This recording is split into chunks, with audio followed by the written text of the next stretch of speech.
What's up and welcome everyone, this is Carl93 once again, and today we'll take a look at the metal robot, GUNDAM BAEL. First look at the figure, and it's sleek, streamlined, and a bit simplistic. Don't get me wrong, that's not a negative. When comparing the Bael to the vicious silhouette of the Lupus, or even the unconventional color palette of the Vidar, the Bael comes off as a pretty unexciting first impression. Although I would argue that the simplicity of the Bael is what makes it stand out. The King of Gundam frames has a certain touch of elegance, and among the visual standouts for this figure is the metallic blue paint used throughout. It's very sharp, very clean, and gives the Bael a bit of an edge. Of course, what catches the eye immediately is the Bael's pure white color scheme, which can come off as bare plastic. But if you look closer, there are subtle hints of gray for that all-important bit of color separation.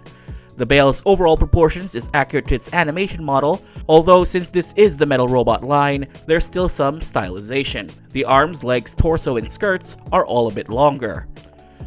But the most notable one is the Bael's wings. They are a lot sharper and a bit more oversized than its anime counterpart. The wings also have bits of articulation. The ends can go up and down. These black parts are independently movable. The blue parts can go up and down, and even twist forward a bit. The connection is tight, so be careful. The sharp edges can move, and the point where the wings connect to the backpack can go in and out. Moving on to articulation of the Gundam itself, the head is on a ball joint and can look up very far and look down a good bit. The Bael's neck can do a bit of a forward motion. The shoulder pads are independently movable. The arms are on universals. There's a bicep cut, a generous elbow bend, upper body swivel, upper body crunch. Hip skirts are on ball sockets, but the back skirt is static. Legs are on universals. There's a thigh cut, double bend at the knees. The ankles are on a hinge attached to a ball joint, which can pivot extremely well. And lastly, an extreme toe bend. Articulation on the Bael is great. Among the IBO metal robot figures, the Bael is right there with the Lupus Rex in terms of articulation and clearance when it comes to posability. Accessories start like they often do, and that's with a variety of extra hands. The Bael starts off with flat open hands, which you can switch for a pair of gripping hands, a pair of closed fists, and a pair of action open hands, which the Bael did during its grand entrance. If you want to replicate that scene, you can. Just attach the Bael to the included stand, and there you go. The Bael also comes with its signature weapon, the not so creatively named Bael Swords. You get two separate pairs for a total of 4, one pair that's moderate in length, and another pair that's extra large.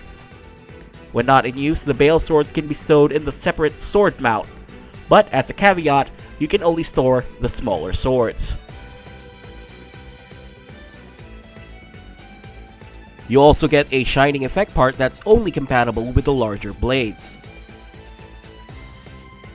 And as a final effect piece, the Bael comes with a pair of luminous eye effect parts. It just clips on the Bael's V-fins, and with this, Candyman is ready to go berserk. A quick size comparison, here's the Gundam Bael next to my previous metal robot review, the Justice Gundam, next to metal robot Lupus, next to metal robot Lupus Rex, and finally, next to metal robot Gundam Vidar. The metal robot Gundam Bael is an interesting figure to assess. On one hand, I think it lives up to the standards the IBO metal robots have set. The looks, the playability, and the quality of build are all top-notch. But on the other hand, I feel like the Bael had missed the opportunity to really stamp itself as the king of IBO releases. Having 2 pairs of Bael swords is excessive, and honestly, it feels unnecessary. Bandai should have found a way to somehow extend the smaller swords as an added gimmick instead of molding 2 separate pairs. And if they wanted to add a secondary weapon that would have put this release over the top, why didn't they just include the anti-ship lance the Bael used in the manga? There's also the factor that the Bael is a Tamashii Web exclusive, aka P Bandai, and we don't need to go deeper than that. At the end of the day, the Bael feels like a safe release, and I'd personally put it a notch below the Vidar in terms of metal robot IBO figures. If you can find the Bael for close to its original price, I would say go for it. But since the IBO figures are among the most popular, maybe it's more appropriate to say good luck.